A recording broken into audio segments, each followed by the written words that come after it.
ඕගොල්ලන්ගේ යාළුවෝ සර්කල් එක සමහරුන්ට ගොඩක් යාළුවෝ ඉන්නවා සමහරු යාළුවෝ ටිකක් ආශ්‍රය කරනවා කොහමද දෙන්නගේ යාළුවෝ පූජනි පටන් ගන්න යාළුවෝ කියන්නේ අය ඇත්තටම අර ඉස්සෙල්ලා මං කිව්වා වගේ මුල් කාලේ යාළුවෝ ගොඩාක් හිටියයි කියන්නේ හරියට අපිට වැඩ ඇයි ඒගොල්ලන් එක්ක ඇවිදින්න යන්න තියෙනවා කන්න බොන්න යන්න තියෙනවා නිකන් ඉන්නලට ටික්ටොක් කරන්න තියෙනවා ওই වගේ වැඩ ගොඩාරියක් තිබුණා ඉස්සර මොකද යාළුවෝ ගොඩයිනේ හැමතිස්සෙම එයාලත් එක්ක හිටියේ හැබැයි අය කාලෙත් එක්ක ඕකට හේතු කීපයක් තියෙනවා කාලෙත් එක්ක අපිත් දියුණු වෙන්න ඕනේ අපිත් ඉස්සරහට යන්න ඕනේ අලුත් දේවල් කරන්න ඕනේ ව්‍යාපාර පටන් ගන්න ඕනේ මේ දේවල් එක්කයි යාළුවෝ ටික අඩු වෙනවා. ඒක හේතුව අර ඒ දේවල් වලට ගැලපෙන්නේ නැති කට්ටිය මගෙන් හැලෙනවා. ඒත් අර මං කියන්නේ මේ තරහ වෙනවා කියන එක නෙමෙයි. ගනුදෙනුව ටිකක් අඩු වෙනවා.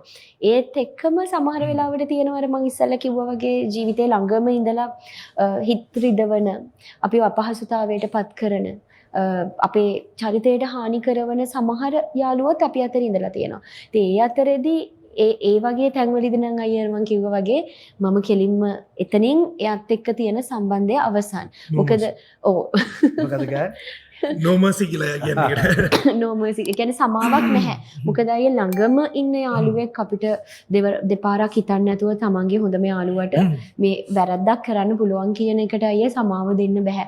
මොකද අපි හොඳම යාළුවෙක් විදියට ආරක්ෂා කරන්නේ තව කෙනෙක්ගේ පෞද්ගලිකත්වයක්. තව කෙනෙක්ගේ මගේ හොඳම යාළුවෙක් හෝ සමස්තම ගෑනු ළමයින්ට සමහර වෙලාවට මෙයා දන්නවයි මට ඒ ළමයින්ගේ චරිතයට හානි වෙන හරි ඒ ළමයි අපහසුතාවයට පත් වෙන හරි දෙයක් වෙනකොට මට ඉක්මනට දුකයි මට දරා ගන්න අමාරුයි.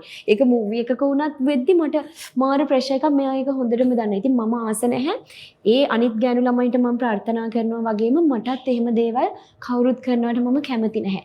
අර කිව්වා වගේ අංක 1 මගේ පෞල් ජීවිතය අයියේ. මට රඟපාන එක හෙට නැති වුණත් මට ප්‍රශ්නයක් නැහැ.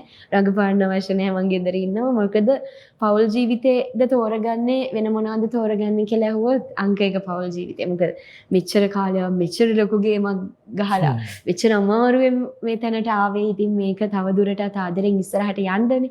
ඉතින් ඔය ගමනේදී සමහර යාළුවෝ නැති වෙලා අඩු වෙලා ආශ්‍රය ටිකක් අඩු වෙලා අපිට හැදෙනවා අයියේ පොඩි සර්කල් එකක්.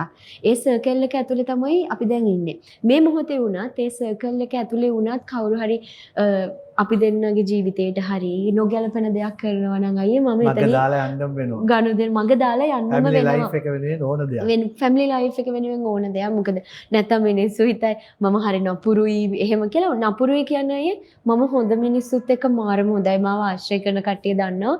මම හැමතිස්සෙම කියවලා විහිළු කරලා හරි ෆන් එකේ දඟලලා කරලා ඉන්න චරිතයක්. හැබැයි අර වගේ කට්ටියට අයියේ ඒගොල්ලන්ට සමාව දීලා ඇත්තටම වැඩක් නැහැ. මොකද එකම වැරද්ද ආය මිනිස්සු කරන තැන් මම ඕන තරම් දැකලා තියෙනවා සම මට්ටු වෙලා තියෙනවා. ඒක නිසා අර කිව්වා වගේ සර්කල් එක හරි චූටියට තියාගෙන යන ගමන මාරම ලේසි. මට ඕනේ ඇත්තටම අර ප්‍රෙෂර් එක අඩුවෙන් මගේ ජීවිතේ වැඩ ටික කරගන්න. ඉතින් ඒ විදියට හරි සුන්දරව මේ දවස්වල අපි දෙන්නම වැඩ කරගන්නවා. ළඟ ටික